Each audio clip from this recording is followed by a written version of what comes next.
Тэгээд дотоод шүүрлийн эмч бэлгүүн таныг студид орж байна. За өнөөдөр чи их гой сэдвэр ярих гэж тий. Тийм. За тэгээд сайн байна уу да. Манай үзэгчид маань комментээ бол бичсэн хിവэрэ байгаарай. Тэгээд бас зочныхан дараа та нарын комментийг нэг бүрчлэн унших болно. За өглөөний мэнд танд сайхан хараглаж байна. Хөвчөө зүгээд микрофон өөртөө баг зэрэг сунгаад тухтаа суугаарай. За болж байна. Болж байна. За өглөөний мэнд хүргэе танд өглөө гэрхэн яаж эхлүүлв та өөрийгөө танилцуулаад гурлаа ярилцсан даарыг. За бүгдээрэнд нь өглөөний мэнд хүргэе. За өнөөдөр өглөөг бол энгийн ажлын өдрөөр өглөө ажилдаа очиод за үзлэгээ эхлүүлчихэд тэгээ танаа нэвтрүүлэгт орохгүй төрөдөрсөн байна. За интермед эмнэлгийн дотоод шүүрлийн эмч бэлгүүн. Сая ярьж ил л да би яг нэвтрүүлэг эхлээд ер нь гадаа их хүтэн байна. Удирдлын чанартай ханаа томоо их байна. Хэдүүлээ юугаа яа. Д витаминаас агаарай, хувцас тохируулаарай, шүлтээ устай хоолоосаа эдэрээ гэл зөөлчихлээ. Тэгээд Д витамины хэрэглээний тухай хэдүүлээ өнөөдөр ярилцсан. Тэгэхээр Д витамин хүний биед ер нь ямар үүрэг гүйцэтгэдэг юм бэ? Хүнийг төрсэн цагаас эхлээд 14 хоногтойгоо суух ёстой витаминуудын нэг гэж бас витаминуудын нэг гэж бас хэлдэг тийм. Тэгэхээр та бас энэ тодорхойлтыг бас хэлж өгөөч. Д витамин бол ер нь одоо хүний биед маш олон юм чухал үүргүүдийг гүйцэтгэдэг витамин байгаа. За хамгийн гол үүрэг нь бол одоо гидсний ханаар одоо кальц, фосфорын шимэгдэлтийг нэмэгдүүлдэг. За ингээд ирэхээр ерөнхийдөө бол бидний одоо яс булчингийн тогтолцоонд аягүй чухал үүрэг гүйцэтгэдэг.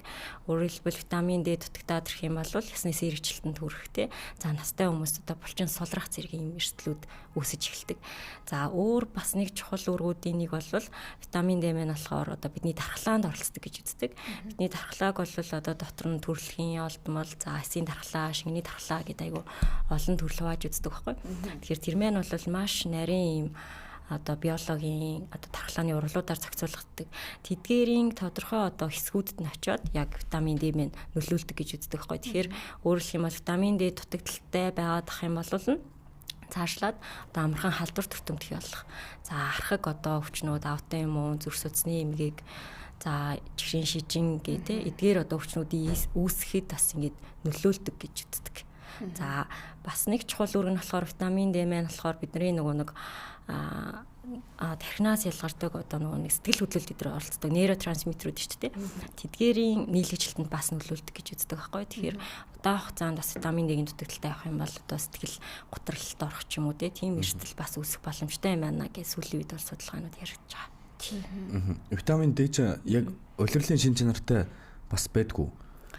За витамин D-гийн одоо нэг дутагдалд орох эрсдлийг ярихаар улирал те ер нь газар зүйн онцлог явж чухал нөлөөтэй л дөө. Яагаад тэгэхээр бид нар нэг гол одоо нийлэгжүүлж байгаа хоёр одоо чухал зам байна. Тэрний нэг нь болохоор одоо нарны гэрлэр те UVB гэдэг туяа байгаа даахгүй. Тэр маань бидний арсны гадаргууд нэвцснээр витамин D маань идэвхжээд үйл ажиллагаа явуулдаг. Тэгэхээр газар зүйн онцлог бол маш чухал нөлөөтэй. Манай Монгол улс ерөөхдөө бол яг витамин D тэр UVB тусгал багтай тэр бүст ордог байхгүй. Тэгэхээр витамин D нийлэгжил багасах хандлагатай байх нь тий. Тэгээд улирал нь өшөө дахин хамаарад ирэхээр илүү нэг нарны тусгал маань өвлийн улиралд ялангуяа тий хавар бас намар дээр ч гэсэн ялгаагүй тусгал бас багасаад ирд юм байна л та. Одоо энэ атмосфер шингэждэг гэсэн үг. За энэ дээрээс нэмээд дахиад нэг одоо энэ агаарын бохирдол тий хотчлт өндөр барилга гэдэг ч гэсэн энэ нөлөөлөд байгаа. Манай орны за ер нь ингэж асуувал ямар вэ? Монголчуудын түгээмэл алдаад байгаа зүйл юу байдаг вэ? Д витамин уух та. За Д витамины хэрэглээ гэд ирэхээр ер нь бол одоо хүн болгоог нь мэдээд идэг те. Ингээ уугаад идэг. За ингээд яг тулгараад ирэхээр яаж юм гэхээр Д витамины дутагдaltaй юм уу үгүй юм уу гэдгийг нэгдүгээрт мэдгүйгээр хүн болгон заа ингээд би яг нэг тун гар уух хэвээр 2000 гар ч юм уу тий ингээ уугаад байгаа тохиолдлууд байна. Тэгтэл тэр хүмүүс цаагаараа яг үнэхээр хүнд зэргийн дутагдaltaй байх юм бол эмчилгээний тунгаар авахгүй 2000 гар ч юм уу 1000 гар уугаад ивэл нэмэргүй гэсэн үг байхгүй. Нэмэргүй. Тий. Яг нөхөж чадахгүй байгаа гэсэн үг хана шүү дээ. За тэгтэл зарим нь болохоор бүр өндөр тунгаар тариулж чаад дахиад хэтрүүлээ хэрэглээд яваад байгаа тохиолдлууд бас байна. Тэнгүүд чинь тэр чинь эргээгээд нөгөө витамин D-ийн илүүдэл хордлогод бас орох эрсдлийг нэмэгдүүлэх үгүй юу тий. Тэгэхээр тэрийгээ бол заавал шалгах шаардлагатай.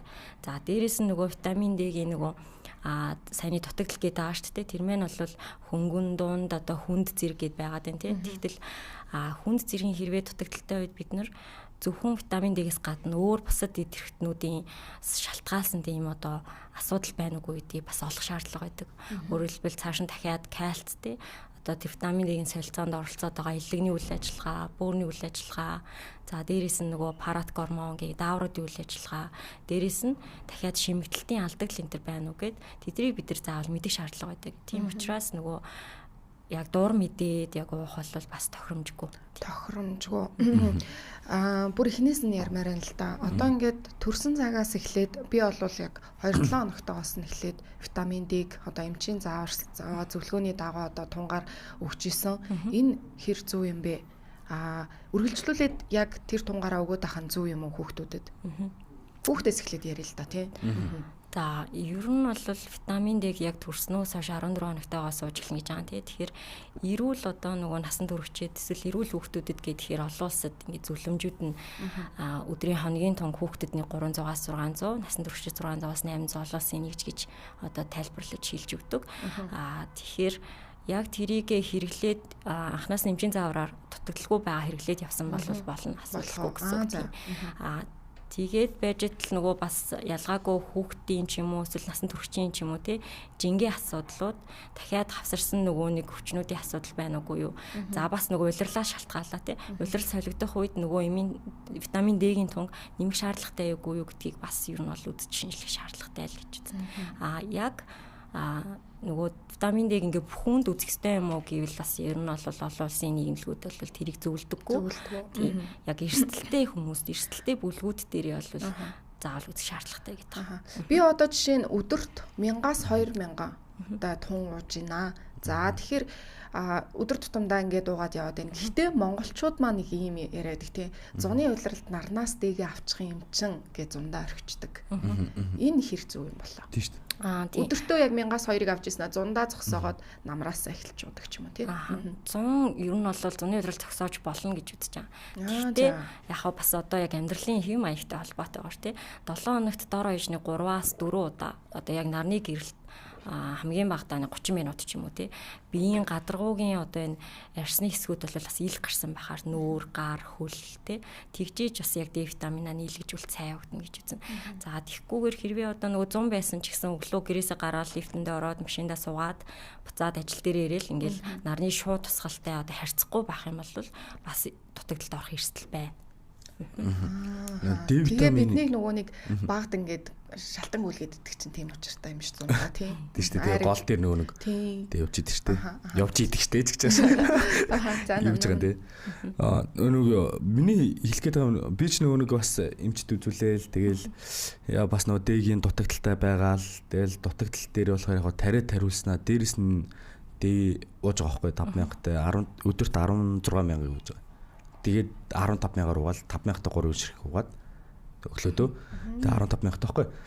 Тэнгүүт энэчнээс би болохоор ингээд тариулчаад тэгээ уугаад ах одоо яг энэ дээр болохоор хүмүүс ингээд надаас ч ихсэн асуугаад байдаг байхгүй. Тэгээд ингээд тариулах нь зөв юм уу уух нь зөв юм уу те аль нь зөв байдгийг те зөкстэй ирэхлээч явах те зөв ер нь эндээс ирэхлээ те.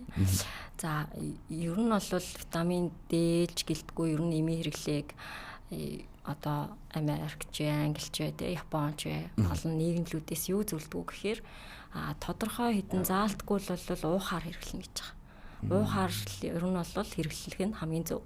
Зарим тохиолдолд өөрөлдөх юм бол уух боломжгүй.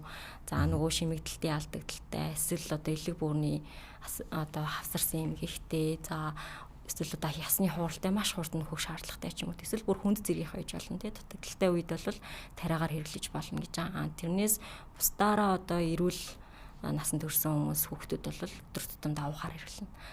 Уух витамин D-гийн тун бол ялгаатай 400-аас эхлээл 800,000, 5,000, 50,000 хүртэл байгаа байхгүй. Тэгэхээр тэрийг яг 7 хоногтоо яг хідэн тунгаар уухын тэгээ сар өргөжлүүлээ хідэн тунгаар уухын ч юм уу. Тэрийг бол яг тухайн хүндээ тааруулаад тунгийн зохицуулгыг хийнэ гэсэн үг. За би ингээд өдөр тутамдаа сайхан D витамин ууж байна. Ер нь хүн хизээ за би нэг дутагдалд ороод байна да D витамин. Миний ууж байгаа витамин надад одоо хангалттай хэмжээнд биш байна да гэдэг зүйлийг яаж мэдэх юм бэ? Би одоо шинжилгээ өгмөрөөд их D витамин нэ. Тэгэхээр ямар одоо шинж тэмдэг илэрсэн үед тэр шинжилгээг өгвөл зүгээр идэг юм болоо. За витамин D-ийн дутагдал маань болохоор шинж тэмдгийн төрөний хэлснээр ерөнхийдөө нөгөө хэмжээнээс нь хамаарат хангалттай, хангалтгүй, хүнд зэргийн ингээд штэ. Тэгэхээр хөнгөн зэргийн хангалтгүй дутагдaltaй үед бол ер нь шинж тэмдэг илэрхий шинж тэмдэг ер нь байхгүй гэж ойлгож байна. Дунд зэргийн одоо дутагдлаас эхлүүлээд ерөнхийдөө бол айгүй юм ерөнхий шинжүүд илэрнэ. Одоо сэтгэл санаа тайван босоолох ч юм уу те эсвэл одоо булчин татах, эсвэл сулрах. За тэгээд амархан ядар суултах, ойр орхон одоо ханиад хүрэх те ханиад хүрчээд идэхгүй байх ч юм уу. Тиймэрхүү одоо ерөнхий шинжүүд илэрдэг. Нойронд муудах гэх мэтчлэн.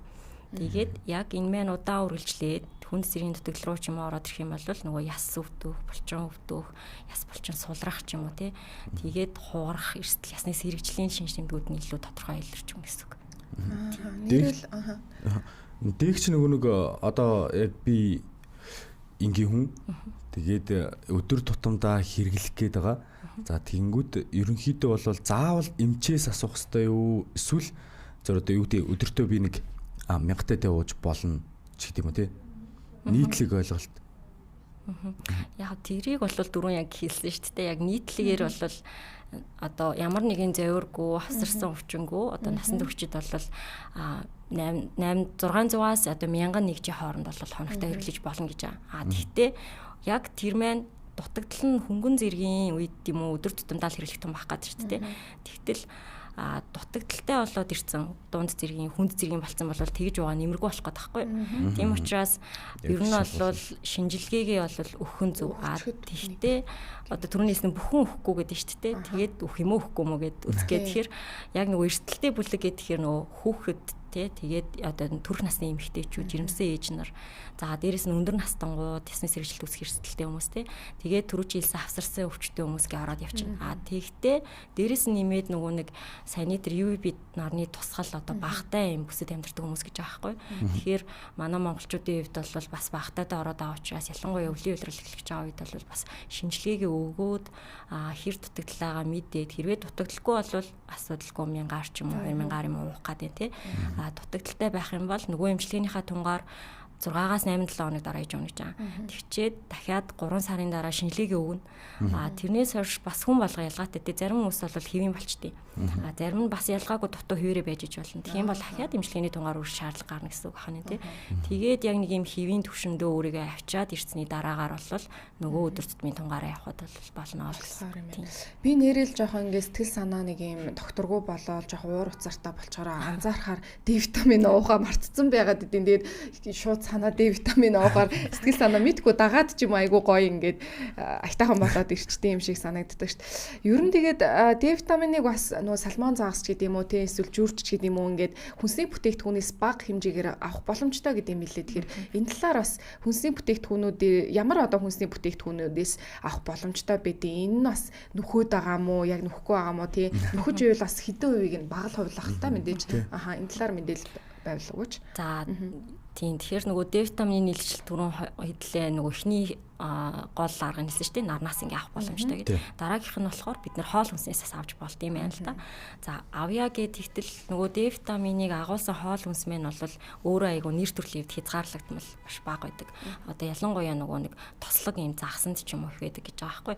Тэгэхээр нөгөө сардин загас, яргаа загас тэднийг нэг ойролцоогоор 100 грамыг идэхэд бол нэг 300-аас 400 олуулсан нэгжийг авна гэж байгаа. Тэгэхээр бид нар нөгөө хоногийнхоо тунг авахын тулд хамгийн багадаа 150-аас 200 грамм сардин загас хоногтой идэх шаардлага гарах уу тий.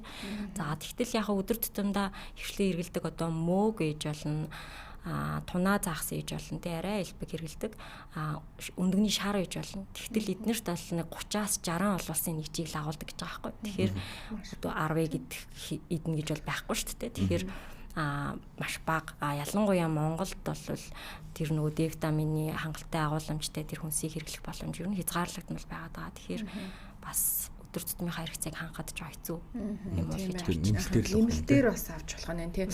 D витаминыг ер нь бусад амин дэмтэй уухыг зөвлөөд байна. Ялангуяа одоо кальцтай хамт хэрэглэгч гэдэг юм уу тийм.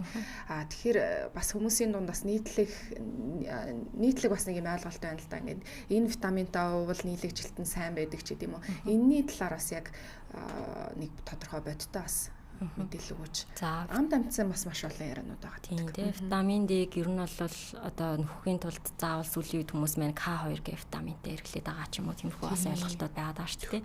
Тэгэхээр K2 витаминтай хэрэглэснээр витамин D-гийн нийлэгжилтийг бол нэмээд байгаа гэсэн үг бол биш юм аа. Тэр маань бол өөрөө буцаагаад нөгөө нэг кальцийн шимэгдэлтэндээ илүү нөлөөлдөг байхгүй. Тэгэхээр одоо яг энийг олон улсуудад бол сүүлийн үед үр дүнтэй гэсэн тийм одоо судалгаанууд бол байна. Тэгвэл удирдамжинд яг заавал K2 витамин D-г хамт хэрэглэх гэсэн зөвлөмж бол байхгүй. Ялангуяа одоо Англи, Америкт нарт байхгүй.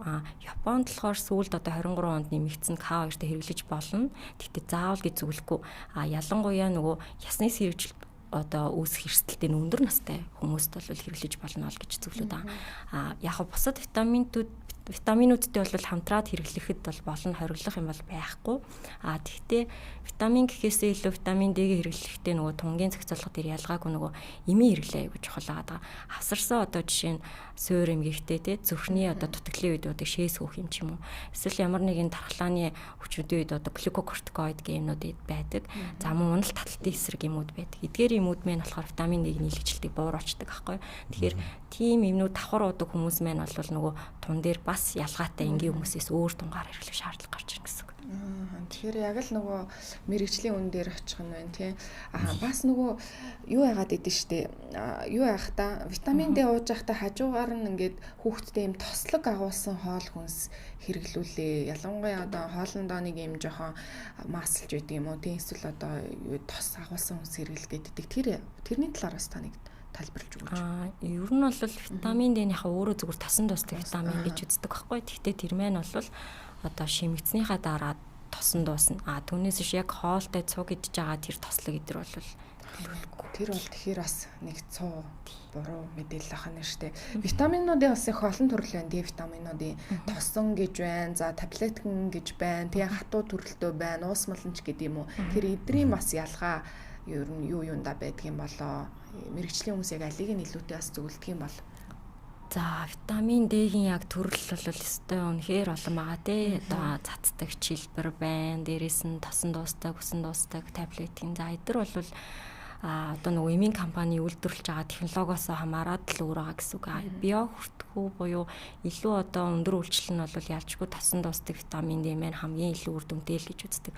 Одоо хангалттай 90 хэдэн хувийн очиж үйлчлэн ч юм уу тий. Тэгэхээр тэр бол ядж яахт нөгөө эмийн компаниуд олширсан, нэр төрөл олширсан. Яг аль нь сайн бэ гэж аяг асуудаг. Тэрэн дээр бол яг энэ сайн гэж хэлэх юм бол аяг хэцүү төвхтэй боломжгүй. Тэрийг бол баг одоо үнэхээр яг хэрэглээд нөгөө 2-3 сарын дараа хэрн хөгдөж гин гэдгээрээ баталгаатай илүү мэдэх боломж нь байна гэсэн. Зөв. D витамины одоо бүгдээрээ бол ер нь ач тусын талаар тэ онцлог бүх юмны талаар бол ерөнхийдөө бол манай монголчууд нэлийн сайн мэддэг болцсон байгаа, мэдж байгаа тэ. Тэгэнгүүт энэ дэр болохоор бид нар ямар үеүүдэд D витамины шинжилгээ өгөх ёстой байд юм бол ер нь жилд хэд удаа өгөх ёстой байж ер нь тэрийг хянах ёстой вэ? За ер нь бол дөрөв энэ талаар хэдүүлээ баг ярилцсан тий. Яг уу жилдээ заавал үг гэж бол хэлэхгүй байх нь. Ер нь бол түрүүчийн миний хэлсэн яг эрсдэлтэй бүлгүүд маань заавал өгөөд тэрийгэ эмчлээд өргөжлүүлээд уугаад явах хэрэгтэй гэсэн. Одоо тэгэхээр D витамины илүүдэл гэж бас юу байна? Илүү бүр уншихны бас дутагдсанаасаа илүү бүр ийм хороо чанар ихтэй гэдэг бас мэдээлэлүүд их явдаг тийм. Магадгүй ясны өвчл буруурах ч гэдэм үү. Тэгэхээр Монгол улсад яг ийм тохиолдлууд хэр их байгаад байгаа. Тэгээд энэ удаас яг юунаас болоод дээ бас тунг магадгүй хэтрүүлээд байгаас л олжлоо л ахaltaа. Тэр энэ талаар бас мэдээлэл авмаар байна. Тийм, ер нь витамин D-гийн илүүдэл бас одоо тохиолддог. Гэхдээ энийг бол яг Монгол улсад тийм хэмжээтэй тохиолдож ин гэж бол хэлэх боломжгүй. Тийм. Яг практик дээр ингээ бидрийг ажиллаж байхад бол ирдэг. Тэгээд тэдгээр хүмүүс маань нэгдүгээр ер нь бол эмийн витамин D-гийн тунгал хэтрүүлж хэрэглэсэн байгаа даахгүй. Тэгэхээр хэтрүүлж хэрэглэсэн тохиолдолд нь анханаас нь ерөөсөө одоо D-гийнхаа дутагдлыг одоо үзүүлэхгүйгээр тий өндөр тунгаар 10,000-аар 20,000-аар сайн гинэ энэ өстой сайн гинэ гэж хүмүүсээс мэдээд аваад уучдаг. За эсвэл нь бас нөгөө нэгждэр бас нэг юм ойлголт өгдөг. Бид нар нэг зохимжтой нэгж гээл ингээ 30-аас 50 нанограмм миллилитр гэж яриад байдаг байхгүй. Тэгтэл тэр маань бас арай өөр нэгжээр наномолитр гэж байж байгаа. Нөгөө тэр 30-аас 50 нөгөөтг нь 75-аас 125 байхгүй тэнцүү. Тэгтэл нөгөө 100 юм дэжгүй 100 сайн гэсэн гээд хилцсэн юм шиг байна. Тэгээд нөгөө яг эсэргээрээ нөгөө өмнө болохоор 100 нанограмм миллилитр болохоор хэтрүүлээ хэрэгэлсэн. Тэгэхээр тэр маань болохоор бас юм буруу ойлголт яваад байна гэсэн үг байхгүй. Лабораторийн шинжилгээний одоо артлын үзүүлэлт буруу тийм хүмүүсээс ирж исэн. Тэгэхээр нэг 100 зүгээр сайн гэсэн гэдэг. Тэгтэл 100 маань бол өөрөө буцаагаад илүүдлийн одоо шинж тэмдэг илэрж байгаа гэсэн үг байхгүй. Ер нь тэр нанограмм миллилитрээр бол 70-аас дээш болоод тэрхэр хүмүүний биед ер нь жоохон хорлогын шинж тэмдэг одоо хүн хүнээсээ шалтгаалаа илэрч эхэлт юм байна л да. Тэгэхээр эхний ээлжинд бол ерөнхийдөө л толгой өвдөө, дотор мухаараад одоо тий бөөлж сүрх, за зүрх дэлсэх гэдэг юм хорлогын шинжүүд илэрдэг. За тэр мэн удаа үргэлжлэх, за бүр нөгөө 100-аас дээш болоод хэтрээд ирэх юм бол гиперкальциумын буюу одоо кальци илүүдэлд орчдөг. Тэгэхээр зүрхний хэм алдагдана, бөөрөнд чулуу үүснэ, за бөөр юм одоо хүчтэй юм хорлогч гэсэндээ илэрдэг. Ер нь иймхүү тохиолдлууд бас мэрсэр ер нь байдаг. Тоглолт нь хаа. Ер нь бол тэгэхээр нөгөө хэмжих нэгжийн зөрүүтэй ойлголт, буруу ойлголт бас болоод энэ бас үүсэт байна. Хүмүүс бас зарим хүмүүсийн хит витаминд бас нэг юм донцсон ч юм уу тийм. Энэ сайн гэсэн, энэ тунгаар нь илүү уучий гэл хит дуугаад идэг. Гэхдээ энэ бол бас нэлийн ховор гэх юм уу арай бага цөөн тоогоор илэрдэг байх тийм ч. Тийм ер нь бол арай цөөн тоогоор илэрнэ. Манай монголчууд ч бас юм уух та янз бүр шүү дээ. Зарим нь бол амар сайн угаад өдөр алга угаад идэг. Гэхдээ нөгөө дутагдaltaй баах тунгаар ууцсан нэмэргүй ах ч юм уу тий. Тэгэхээр ер нь яг өөрийгөө яг хүн болго ялгаад шүү дээ. Өөрийгөө яг витамин D-г ямар дутагдaltaй, ямар тунгаар уух хэвтэй. Тэгээ тэрийгэ буцаагаад хизээх нь бол 3 сарын дараах нь тий. Хинуулаад буцаагаад яаж шинж авах хэвтэй вэ гэдгийг л үзэх гээд байгаа. Одоо жишээ нь яг хүүхэд төрөх насны эмэгтэйчүүд дээр манай одоо Монголд хийгдсэн сая 6 дугаар цэцлэг 24 онд хэвлэгдсэн байна л да. Тэрэн дээр витамин D-гийн дутагдлыг ингээд нийгмийн эрүүл мэндийн үндэсний хүрээлэнгээс одоо судлаад үзсэн чинь 0-5 настай хүүхдүүдэд бол нэг витамин D-гийн нөгөө хөнгөн дунд хүнд нийлээд нэг 70 орчим хувьтай. За тэгсэн чинь 6-аас 18 насны хүүхдүүд тэр нэмэгдээд нэг 82% орчим ч юм уу те айгүй өндөр тохиолдож байгаа. Тийм одоо үзэлт дутагдaltaй л ер нь илүү байгаад байна гэсэн. Илүү байгаад байна тий. D витамины шинжилгээ гэснээс ер нь яаж авт юм болоо? Цуснаас авдаг. Би одоо өгч байгаагүй болохоор бас сайн мэдэхгүй байгаа. Тэгэхээр шинжилгээний процесс үйл явц нь яаж авдаг вэ? Ер нь бол D витаминыг бол цуснаас л шинжилгээг нь аавна. Цусаар аваад одоо иммунологийн аргаар лабораторид хэмжээд түрүү чийлсэн эмчилтүүдээр ер нь бол одоо тетэстэд байх хэрэгтэй гэдэг тэр хэмжээнүүд гараад ирдэг байхгүй. Тэгээд яг дутагдлын тэр нөгөө хөнгөний зэргүүд эдэр дээр бол бас ерөнхийдөө улс орнууд баг зэргийн ялгаатай байдаг. Нөгөө улс орныхоо нөгөө нарны цэцгэл эдэртэй холбоотой ч юм уу тий. Тэгтээ ерөнхийдөө дунджаар бол яг тодорхой зэргүүд дэлхийн эрүүл мэндийн байгууллагаас хүртэл эдэр гаргацсан байгаад идэв. D витамин чинь нөгөө нэг юу яадаг штэ. Юу яадаг штэ жоохон. Ер нь бол миний ойлгож байгаагаар бол одоо би ер нь хүний бие махбод чинь ингээд бүх зүйлтэйг хамааралтай байдаг шүү дээ тийм. Тэгэхээр энэ одоо юу гэдэг нь кальцийн өсөнгүүд энэ багасдаг ч гэдэг юм уу. Одоо энийг нь хэтрүүлж болдоггүй гэл. Тэгвэл дээд ер нь яг юу одоо юу гэдэг хажуугаар нь юу хэрэгэлжүүл дээг бас багасгах боломжтой болчдөг бол тийм. Сайн хорвоо гэдэг шиг ч гэдэг юм уу эсвэл чихрийн шижин сахарын хүчтэй. Одоо би нөгөө С витамин ч гэдэг юм уу. Юу гэдэг би кальци айгүй өдөр болгон айгүй их уугаад байвал миний D багасах магадлалууд нэгсээд идэх ч юм уу тийм. Нэг ингээ би нэг юм дардаг нэг юм байгаад идэх шүү дээ. Яг тэр нөгөө витаминууд ч юм уу бусад одоо эрдэс хэрэглэн дээр бол дарахгүй. Яг би нөгөө түрүүн хэлсэн шүү дээ. Тэрнтэй адилхан нөгөө хэрэгжилж байгаа өвчнүүдийн үед хэрэглэдэг эмүүдийн нөлөөлөл илүү багасгадаг дэгийн нийлэгчлэлт шимэгдэлтийг. Тэг бас сайн юм уу? Нөгөө сахарын өвчтөө ч гэдэм үү тийм та бол дотоод чөрлөн эмч байна тийм. Тэгэхээр бас нэлийн юм сахар чихрийн шижин өвчтөө хүмүүстэй тулж ажилладаг болов уу гэж бодож байна. Тэгэхээр тэдгээр хүмүүс бас D витамины хэрэглээ нэлийн чухал байдаг болов уу? Тийм одоо яг тэгэхээр нөгөө нэг D витамины нөгөө дутагдал хэрэгцээ гэдэг юм тий. Тэнгүүд нөгөө яг ижлэгийн тунгаар бид нар хэрэглэхгүйгээ даатай адилхан одоо тархалтай хүмүүс жишээ нь D витаминыг илүү өндөр тунгаар хэрэгцээ гарч ирдэг. Тэгээд дээрэс нь бас нэг сонирхолтой сая 2023 онд эдгээр хийгдсэн судалгаа юм л да. Тэн дээр яасан гэсэн чинь pre-diabetes буюу чихрийн шижингийн хүртэл үе гэж бид нар яриад байгаа. Яг сахартай болгоорой болоогүй хүмүүс шүү дээ. Тэгээд тэр хүмүүсийг ингээд 2 хуваагаад талд нь бол витамин D өгөөд нөгөө хэсэгт нь бол плацебо буюу D өгөөгүй ингээд судалсан баг 3 жил дагаа судалсан. Тэгсэн чинь 3 жилийн дараа болохоор шинээр тэр pre-diabetes чихрийн шижин үүссэн тохиолдолд витамин D хэрэглэж исэн бүлэгт бол 15%-аар бага. статистик хувьд айгүй сайн ач холбогдолтой үр дүн гарсан байгаа байхгүй. Тэгэхээр бас нөлөөлөд байгаа. Тэр нь болохоор эргээгээл цаашаа нөгөө нэг дархлааны эсвэл биеийн нөгөө ургал уургууд, инсулины дүжрэл эдэргээл янз бүрийн процессүүд байдаг. Тэднэрт нөгөө нөлөөлөд байгаатай холбоотой юм уу гэдэг ингээ олон механизмаар тайлбарлаж үздэг. Тэгэхээр яг ийм архаг өвчтөн хүмүүсийн бас витамин D-ийн хэрэгцээ бол арай бас өөр болоод ирдэг. Тэгэхээр яг одоо чихрийн шиж өвчтөн хүмүүс бол тийм сахарын өвчтөн хүмүүс бол яг дотоод чөрлөлийн эмчээсээ бас илүү зөвлөгөө аваад тухай бүртэн бас асуугаа зөвлөгөөгөө авч явах нь илүү чухал юм байна л да. Магадгүй одоо зүрх судасны өвчтөн хүмүүс байдаг юм уу тийм. Тэгэхээр бидний ерөөхдөө ярилцах цаг өндөрлөгтэй шиг хандж байна. Нэг юм асуумаар санагдлаа. Монголчуудын ер нь та ингээд эмчээр ажиллаж байна. Нийтлэг гаргаад байгаа алдаа ер нь юу байна? За магадгүй D витамин дээр ч юм уу эсвэл өөр одоо эрүүл мэндийн асуудал дээрээс таны харж байгаа илүү нэг юм хэлчмээр байдаг ч юм уу тийм зүйл байна уу? За яг алдаа хэлчмээр байгаа гэхээр айгаа өөр л гарч ирэх бах. Ер нь би бол зүгээр хэлмээр байгаа юм. Монголчууд маань гэхгүйгээр хүн ер нь бол ингээд имлэг рүү өвдөхөөр айгүй хэрд юм байна. Одоо яг өвдөлт мэдрэхээрээ шүд өвдөхөөр ч юм уу эсвэл халуурхаараа ч юм уу ингээд ирд юм байна. Тэгэхээр тэр бол арай жоохон ингээд урьсан сэргийлэх боломжгүй болчиход байна гэсэн үг байхгүй. Тэгэхээр эрүүл мэндийн хувьд анхдагч урьсан сэргийлт гэдэг өөр айгүй чухал зүйл. Тэгэхээр өвдөөгүй байхдаа өөрсдийгөө янз бүрийн эрсдлээ сэргийлэхийн тулд одоо урьсан сэргийлэх шинжилгээнд айгүй сайн хамрагдаж байгаарай л гэж хэлмээр байгаа гэсэн. Витамин D дээр ч гэсэн ер нь бол ялгаагүй нэг тиймэрхүү байгаа. Тийм бэ. Тэ нэг өвчмөр юм бэ. Ерөөсөө өнөө яг эмчийн хэлдэг нүүрэн дээр тулж ирэхээс нааш хүн ер нь сайхан л ханга явдаг шүү дээ. Тэгээд нэг юм болохоо ячаар эмчээ гэж гүгэнд очдөг. За тэгээд өнөөдөр бидний урилгыг хүлээн авсан танд маш их баярлалаа. Цаг зав гарган ирсэнд их баярлалаа. Дотоод чөрлөлийн эмч бэлгүүн байлаа. За баярлалаа. За баярлалаа ирж оролцсонд.